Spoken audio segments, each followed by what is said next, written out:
Welcome to Crypto Anonymous, the channel that focuses on security, privacy, cryptocurrencies, trending news, everything having to do with decentralization.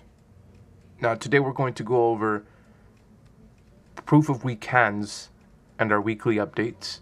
Last time that we saw this contract, it was sitting at 2016 Ethereum. As of today, this contract is sitting at 2700, guys. 2728.65 Ether. A whopping $1.29 million. Okay? If we look at the token distribution, we can see clearly that there is no one gigantic whale that can ruin the price at any moment.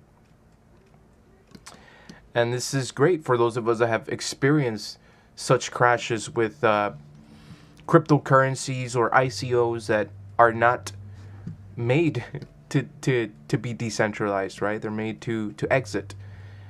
But with this distribution, you can clearly see that because of the transparency, people fight for the top, right?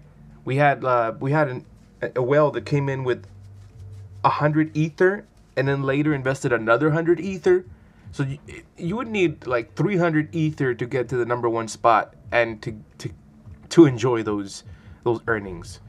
So this reminds me a lot of crypto celebrities. If you miss crypto celebrities, it was a game where you would purchase tokens that were connected to a real live celebrity. And because there was only one of each and there was scarcity, right?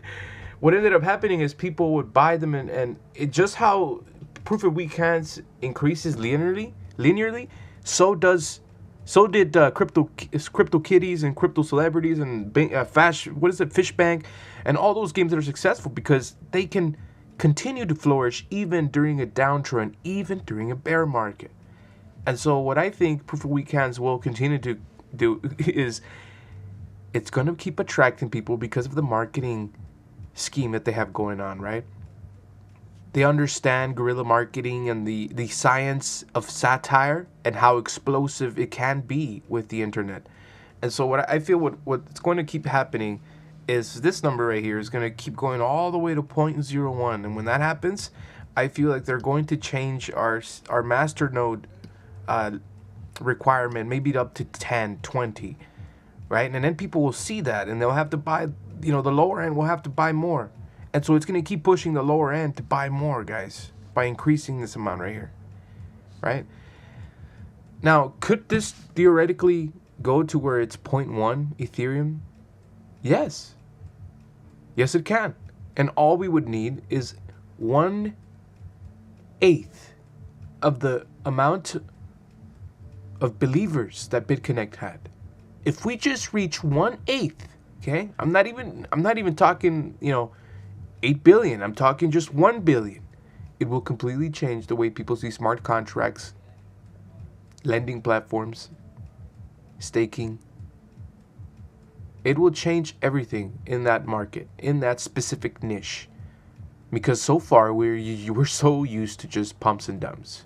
We're so used to these developers swindling us with our emotional need for financial freedom, and they are the only ones that end up financially free, while the rest of us sit there with shit coins, waiting along for an exchange. Do you know why I like proof of weak hands?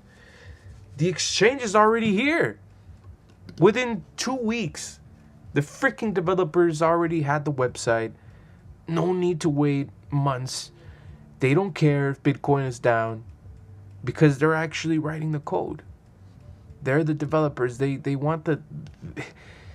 I don't think it's the money for this guy, for what's his name, Matzo. I think the lead developer truly wants to leave a footprint in the cryptocurrency world, and it would most likely ring him in the right harmony if that fingerprint, that footprint he leaves is positive, not negative like BitConnect. Okay, so I see that he has, okay, so what if it has a referral system? Amazon has a referral system, and it's now one of the largest multi-million-dollar companies in the world, right? set that aside. I'm not gonna have the argument with masternodes. I want you to look at the let's look at that chart that we have on the website, because we can see how much it has grown in only the past 6 hours or a day or a week. Let's go ahead and check that out and pat ourselves in the back for those of us that began this journey when it was only 150 ETH or less.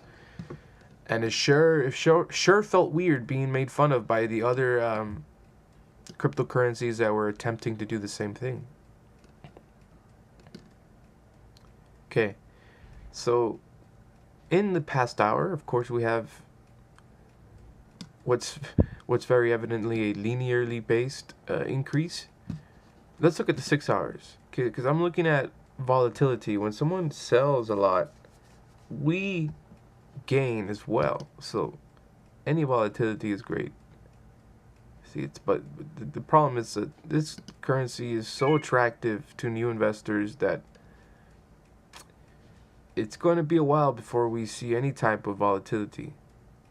And then with the applications that are coming in, where you will be able to trade Bitcoin for proof of weak hands, and then proof of weak hands for Ethereum or Monero, what we're going to function as essentially is a decentralized exchange like BitShares, where you can tumble.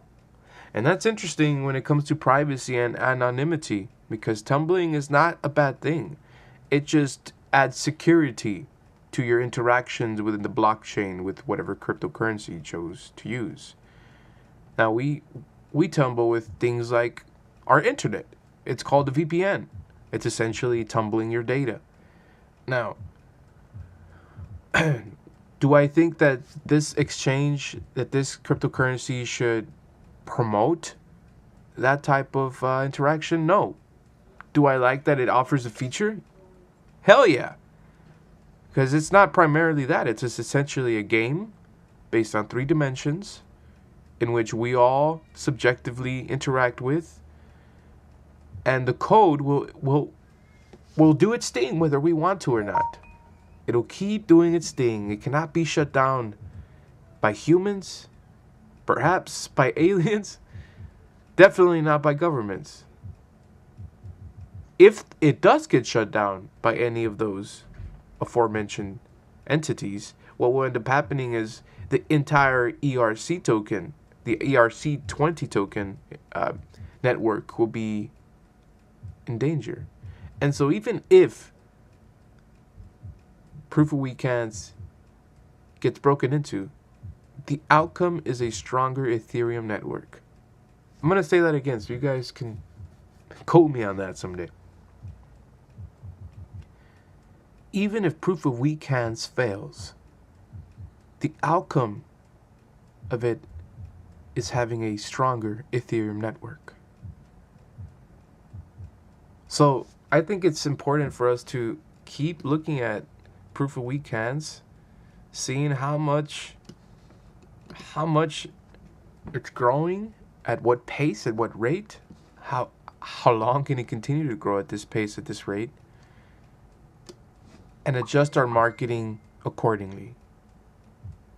Now, I know I said that a few weeks ago that we might not have seen this contract hit 3,000 this early, but you know what? I love being proved wrong with things like that.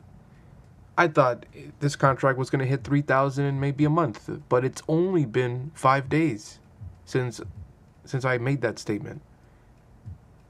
And so I think that this contract is going to hit 3,000 before this Saturday. And when it does, all the other pyramids that are in this similar niche are going to FOMO in. And that is when everything's going to change. Because once we take our niche, we will implement the gaming, networking, staking. I like where this is going. Now, if you believe in this and you found this through me, man, I'd appreciate the fuck out of you if you use my link. Use my link, man. It's just a small click. It puts a cookie in your browser, and I get a small percentage of blah, blah, blah.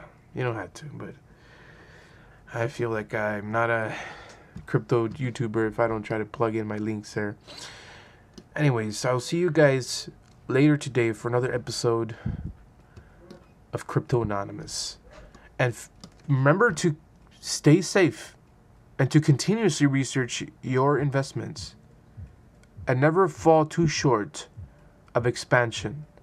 Expanding your mind and awareness is the most important return on investment you will ever receive. Crypto Anonymous out.